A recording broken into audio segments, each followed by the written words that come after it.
আসছি পরবর্তী খবরের দিকে। শনিবার ইন্ডিয়ান ইনস্টিটিউট অফ টেকনোলজি খড়গপুরের ৭২তম সমাবর্তন অনুষ্ঠান অনুষ্ঠিত হয়। সমাবর্তন অনুষ্ঠানে মোট ৩,৯৩৬ জন পড়ুয়ার হাতে তাদের ডিগ্রি প্রদান করা হয়।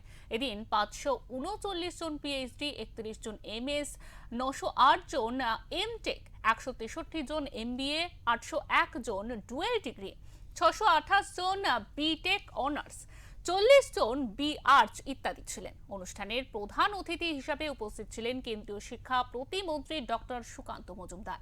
উপস্থিত ছিলেন রাজ্যের শিক্ষামন্ত্রী জগন্নাথ চট্টোপাধ্যায়, স্থানীয় বিধায়ক ও মন্ত্রী দিলীপ ঘোষ, মন্ত্রী শারদ বন্দ্যোপাধ্যায়, মুখ্যমন্ত্রীর প্রধান উপদেষ্টা তথা এই অনুষ্ঠানের প্রাক্তনী doctor Subrata Gupta.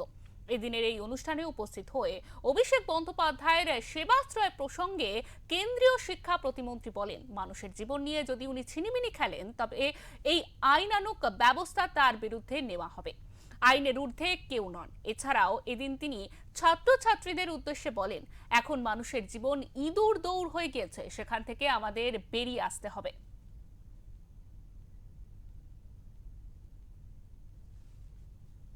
Chief Advisor of the Honorable Chief Minister of the state, Sri Dilip Ghosh,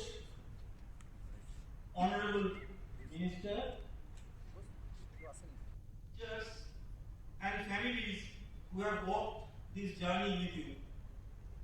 The past year marked the beginning of a long-term institutional transformation aimed at positioning IIT Technological University. Guided by a mission-oriented strategy and anchored on 5 interconnected pillars: people, purpose, partnerships, prosperity and position. Integrated reforms to strengthen every aspect in which we are mandated to serve the great nation. We actually of learner-centric education.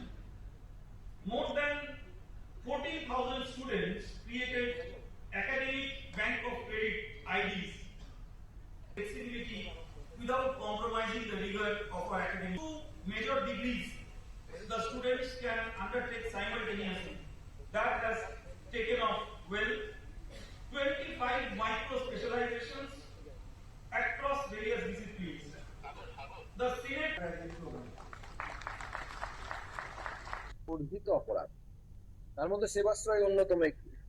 সেবাশ্রয়ে বর্তমানে জানা যাচ্ছে যে যারা পাশ করেনি বা student, তাদেরকে নিয়ে গিয়ে উনি চিকিৎসা করিয়েছেন।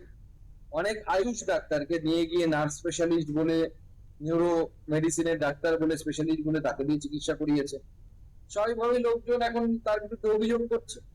পুলিশ তদন্ত শুরু করেছে। যদি তদন্তে এই ধরনের অপরাধ, তো মানুষের জীবন নিয়ে ছিনিমিনি খেলা, সাধারণ অপরাধ নয়। তো মানুষের জীবন নিয়ে ছিনিমিনি খেলার মতো যদি অপরাধ উনি করে থাকেন এবং সেটা যদি তদন্তে প্রমাণিত হয়, স্বাভাবিকভাবে আইন ব্যবস্থা নেবে তার বিরুদ্ধে। তিনি তো আইনের ঊর্ধ্বে নন। তিনি হতে পারেন মমতা বন্দ্যোপাধ্যায়ের ভাইপো, কিন্তু তাই বলে উনি আইনের ঊর্ধ্বে যদি ভেবে থাকেন নিজেকে, তাহলে তো মূর্খের স্বর্গে বাস করছে। দেখুন, প্রথম কথা হচ্ছে আইআইটিতে স্টুডেন্টদের এই ধরনের ঘটনা অত্যন্ত দুর্ভাগ্যজনক। শুধু এই আইআইটিতেই হয়েছে এরকম কথা নেই, ভারতবর্ষের বিভিন্ন আইআইটিতে এটা দেখা যাচ্ছে।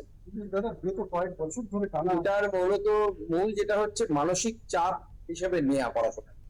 প্রথম কথা হচ্ছে আমাদের এই জায়গা থেকে বেরিয়ে আসতে হবে। পড়াশোনা মানসিক চাপ হতে পারে, আইআইটিতে চান্স পাওয়া একটা বিরাট বড় ব্যাপার।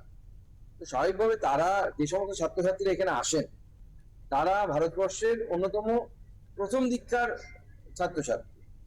স্বাভাবিকভাবে